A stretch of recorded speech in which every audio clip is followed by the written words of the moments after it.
اللہم صلی علی سیدنا کریمنا الصلاۃ والسلام علیک یا رسول اللہ، الصلاۃ والسلام علیک یا نور اللہ، نور اللہ۔ آج میں اس ویڈیو میں آپ لوگوں کو ایک ایسا وظیفہ بتاؤں گا نا، یہ آپ وظیفہ کریں گے انشاءاللہ آپ کے سارے مسئلے دکھ سب کچھ حل ہو جائے گا۔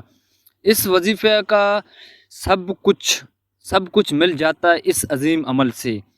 اگر آپ سب سے پہلے آپ ہمارے یوٹیوب چینل نئے ہیں تو ہمارے یوٹیوب چینل سبسکرائب کریں، ویڈیو کو لائک بھی اور کمنٹ بھی کریں تاکہ درود پاک کے کام آگے بڑھتے جائیں۔ یہ عمل یہ ایک عظیم عمل ہے، آپ کو ایک حدیث کی روشنی میں بتا رہا ہوں۔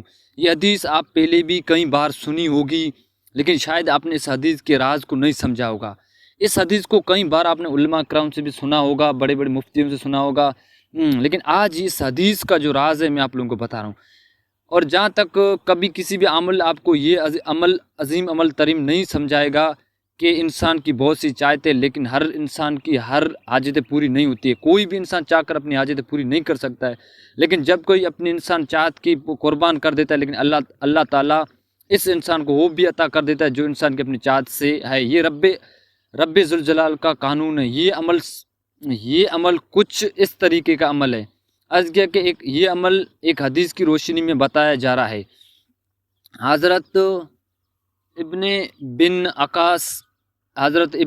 عقاب کہتے ہیں کہ میں نے رسول صلی اللہ علیہ وسلم سے عرض کیا۔ حضرت ابن بن عقاب کہتے ہیں کہ میں نے رسول صلی اللہ علیہ وسلم عرض کیا، اے اللہ کے رسول، میں آپ پر کثرت سے درود پڑھتا ہوں تو اپنی دعاؤں میں کتنا وقت درود کے لیے وقف کروں؟ وہ کہتا ہے کہ میں درود پڑھوں لیکن آپ کی دعا مانگتے وقت کتنا درود پڑھوں؟ آپ کا کریم نے فرمایا جتنا چاہو پڑھو۔ تو میں نے عرض کیا کہ 1/4 حصہ صحیح۔ آپ کریم نے فرمایا کہ جتنا چاہو لیکن اس سے زیادہ کرو تیرے لیے اچھا ہے، تو اسے نفس وقت کے لیے مقرر کر تو اچھا ہے۔ اب آقا کریم صلی اللہ علیہ وسلم فرمایا کہ آپ زیادہ کرو گے تیرے لیے اچھا ہے۔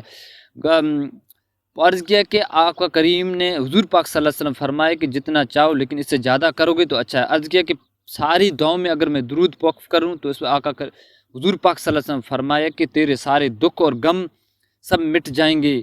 سبحان اللہ۔ رسول صلی اللہ علیہ وسلم فرمان کے مطابق جب بندی دعا مانگتا ہے تو اپنی دعا میں کچھ بھی نہیں مانگتا ہے لیکن پوری دعا میں صرف درود ہی پڑھتا ہے تو اللہ تعالیٰ اس کے دکھ غم سب دور کر دیتے ہیں۔ یہ عمل ایک حدیث کی روشنی میں بتایا جا رہا ہے۔ جب آپ وظیفہ کر تھک جاؤ گے، جب آپ کے وظیفے بے اثر ہو جائیں گے، جب آپ پریشانی ہو جائیں گے تو آپ بہت پریشان ہو گئے ہو، تو آپ بہت زندگی کے آسمان پر اندھیرے چھا گئے، رزق کی تنگی ہے، مشکلات میں گھیر گیا، راستہ کوئی نظر نہیں آ رہا ہے، کوئی بھی حاجت پوری نہیں ہو رہی ہے، لیکن تمام وظیفے کو چھوڑ کر یہ وظیفہ آپ 40 دن یہ عمل کریں، انشاءاللہ آپ کی تقدیر بدل جائے گی، دکھ دور ہو جائیں گے، غم سب ختم ہو جائیں گے، حاجتیں پوری ہو جائیں گی، تمنائیں پوری ہو جائیں گی۔ دعا کا طریقہ یہ، عمل کا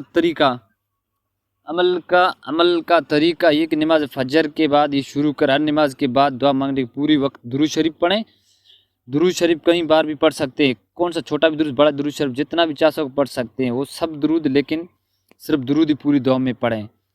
تو انشاءاللہ یہ عمل آپ کو 40 دن تک کرتا جاری رکھنا ہے۔ اللہ پاک ہم سب کو زیادہ سے زیادہ درود شریف پڑھنے کی توفیق